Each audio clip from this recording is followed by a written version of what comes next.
I just wanted to show something real quick for the CB radio guys, and also this would be like car audio folks too. Basically, any type of 12-volt wiring. Um, I recently bought an amplifier. The amplifier is perfect condition. That's not the problem. The problem is the wiring that somebody decided to put on the amplifier. I have already cut it off and rewired it, but you know, here's the wiring we're talking about. I mean, here, hold on.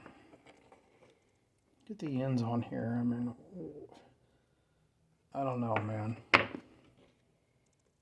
It's all nasty, and when you come over here to this side, look at that. So it can go into a connector, I suppose. So you've got rid of like 2/3 of the wire, and then this was connecting two pieces of wire.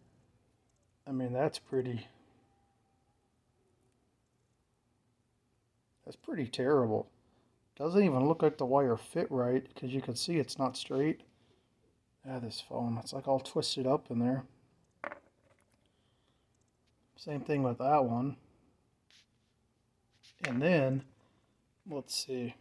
Oh yeah, here's the ends. They were on a 50 amp Anderson connector, and they weren't soldered, they were just crimped, and the wire literally pulled right out of it, right out of the wire. So I'm just saying, folks, if you're going to be doing 12-volt wiring, spend a little bit of time and do it right. If you're going to use wire connectors, get the correct ones. If your wire's too big, you don't want to, you can see how it's twisted in there, right? That's not a good connection. And then that's just junk. And doing stuff like that, that's pretty nasty. Just try to get the connectors you need. If you don't have them, take a little more wire off. Maybe take it back to here or so. Don't cut any strands. Do it on each side you want to connect, and twist them together real nice and neat. So it's not a big bulge, and apply your solder to it and make sure solder gets through it real good so you have a really good physical connection, and then just slip a piece of heat shrink over it. I mean, stuff like this, when you're running high current, it's just a disaster waiting to happen. And for you guys that say you don't have access to stuff like that, I mean, check this out, man. You got Harbor Freights all over the damn country. Run up to Harbor Freight and just get yourself something like this for like $5 or $6 or whatever it cost. I don't know. They're not very expensive. I probably got these ones on sale. But there's all your heat shrink, so you can neatly heat shrink something. And I get a couple at a time. There's those, and then I got a couple of those, and they have all the different sizes and assortments and everything. Just and if you're gonna be doing it, just break down and get yourself a roll of some wire. I don't do a lot of stuff. This is 8 gauge. I just use this on smaller amps. But yeah.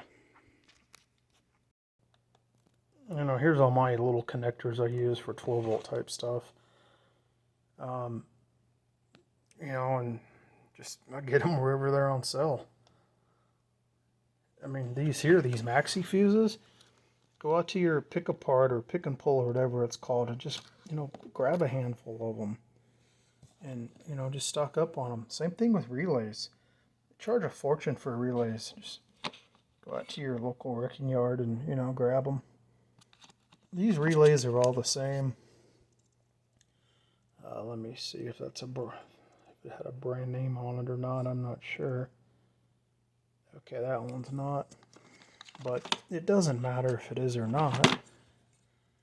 Let me see. I'm trying to see if I had a Ford one sitting here, since that's what I drive primarily. But anyways, there you go. For example, right? Here's a Ford. get it out of GM, Ford, whatever. It don't matter. These things are all the same. These big ones are all 30 amp relays. They all wire the exact same. You can Google how to wire a 30 amp 12 volt relay. It's very simple. Here's a little schematic. You can buy these things at AutoZone or something for like they come with driving light. Boy, this camera's terrible. But these aftermarket ones and your OEMs, they're all the same. They all wire the same. So I'm just saying, get yourself some stuff and just try to have a little pride. All right, folks, have a good one.